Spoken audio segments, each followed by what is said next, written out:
সবাইকে, কেমন আছো সবাই? আশা করি খুব ভালো আছো সবাই। আজকে সানডে, আজ আমার বড় উইকেন্ড।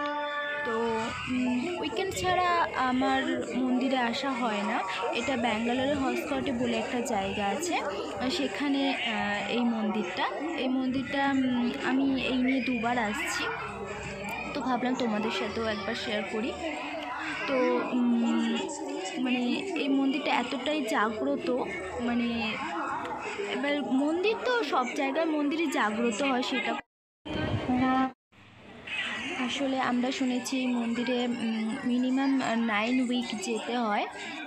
তো ওই জন্য আমরা এভরি উইক যাচ্ছি।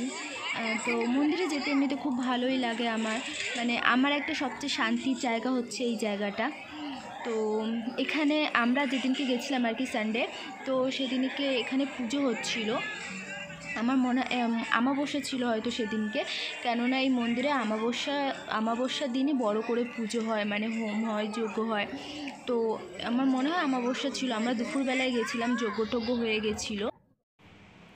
আমরা দুপুরবেলায় গেছিলাম তো তাই বুঝতে পারিনি। এই যে দেওয়ালটার মধ্যে সবাই পয়সা ঠেকাচ্ছে, মানে অটোমেটিক পয়সাটা দেওয়ালের মধ্যে টাচ হয়ে যায়, পড়ে না। তো আমিও আগের বারে করেছিলাম, আমার পয়সাটাও টাচ হয়ে গেছিলো।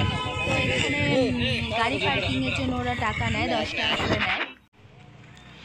এই রাস্তাটা আসলে খুব ডেঞ্জার রাস্তা, মানে ডেঞ্জার বলতে কি, মানে প্রচুর ফাঁকা জায়গা, আর লোকালিটি নেই বললেই চলে। শুধু মন্দিরটার জন্যই লোকজন আসা যাওয়া করে, সেটা মানুষের বসবাস খুবই কম, মানে সেরকম মানে ঘিজিমিজি ঘর মানে নেই, খুব রেয়ার দেখা যায়। আর এই মন্দিরটার সামনে তো কোনো বসবাসের কোনো ঘর বাড়ি মানে নেই বললেই চলে, তাই জন্য। আর আমরা যখন ফার্স্ট দিন গেছিলাম তো আমরা তো জানতাম না, আমাদের বাড়ি থেকে অনেকটাই দূরে, তো জানতাম না ওখানে লোকালিটি সম্পর্কে। তো গিয়ে আমরা বুঝতে পারি যে প্রচণ্ড ফাঁকা হয়ে যায় সন্ধ্যের পরে। 4 চাকা হলে চলো ঠিক আছে, কিন্তু 2 হুইলারে কি হয় না, মানে রাস্তাঘাট দুধারেই জঙ্গল, রাস্তাঘাট ফাঁকা, তো আনকমফর্টেবল ফিল হয়। তো ওই জন্য আমরা দুপুরই চলে যাই আর কি। তো বিকেলবেলাটা আমাদের মনে হচ্ছিল না, যে অবশ্যই সেফ জায়গা, কিন্তু তবুও আমাদের মানে সেই জঙ্গল দুধারে, তো ওই জন্য রাস্তাঘাটে মানে সেই জায়গাটা লাইটও খুব কম, পোস্টারও খুব কম, ওই জন্য আমরা দুপুরবেলায় চলে যাই। তো সূর্যের আলো থাকতে থাকতে চারিদিকটা দেখাও হলো, ঘোরা হলো, ধীরে সুস্থে আসা হলো। আর বিকেলবেলা কি রাত হয়ে গেলে, আর আমরা যেই রাস্তাটা দিয়ে আসি সেখানে দুদিকেই আবার কবরস্থান, তো আবার সেই রাস্তাটা দিয়ে আসতে ভয় লাগে।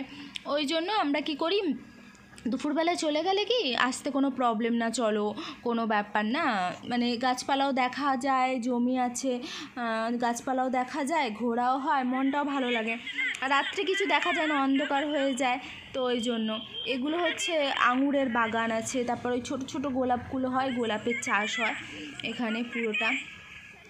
তো তো আমার বরের সাথে আমি চিলে কথা বলছিলাম, তো ওই জন্য। তো যাই হোক, দুধারে দেখতে পাচ্ছ হয়, তো এতটাই ডাস্ট হয়, মানে এতটাই ধুলোগুলো মুখের মধ্যে আসে না, তারপরে হাত দিয়ে দেখি মুখের মধ্যে মানে কি করছে পুরো বালিগুলো, তাই জন্য মানে পুরো আমার যে স্টাফটা ছিল সেটা এতটা পরিমাণে মানে ধুলো। তো এই ধুলোগুলো না কিরম যেন কালো কালো চিট করে। আমার যেহেতু অয়েলি স্কিন, আরও যেন ধুলোগুলো চিপকে যায় মুখের মধ্যে, খুবই বাজে লাগে। ওই জন্য স্কার্ফ দিয়ে জড়িয়ে নিয়েছি। হেলমেটটা আছে কিন্তু হেলমেট পরিনি।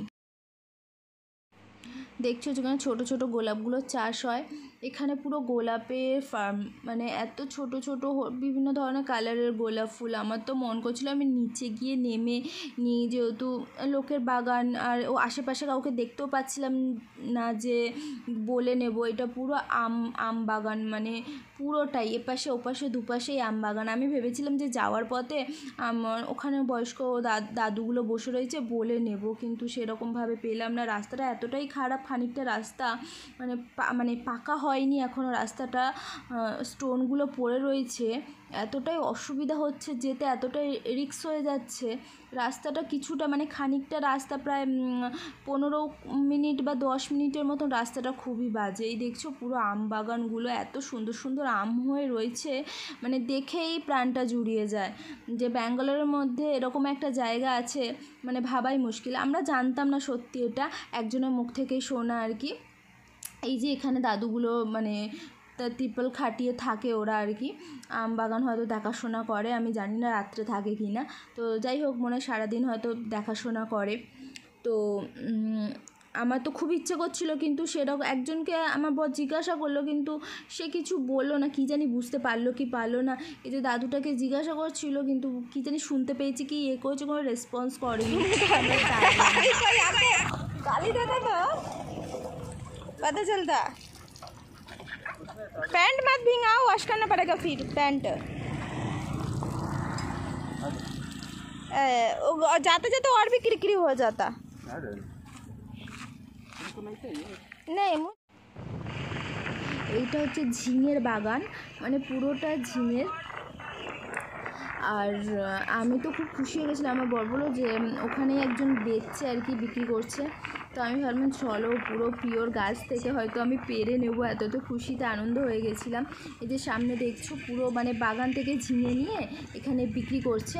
আর আমাদের কি হয়, মানে মানে আমরা যে মার্কেট থেকে সবজি নিই, সেখানে ঝিঙে 100 টাকা কেজি এরকম, আর এইটা বলছে 30 টাকা করে কেজি। আমি তো পুরো খুশি হয়ে গেছিলাম, আমি যেটা বাগান থেকে গিয়ে নেবো। আমি বারবার বরকে বলছিলাম বাগান থেকে নিতে পারবো।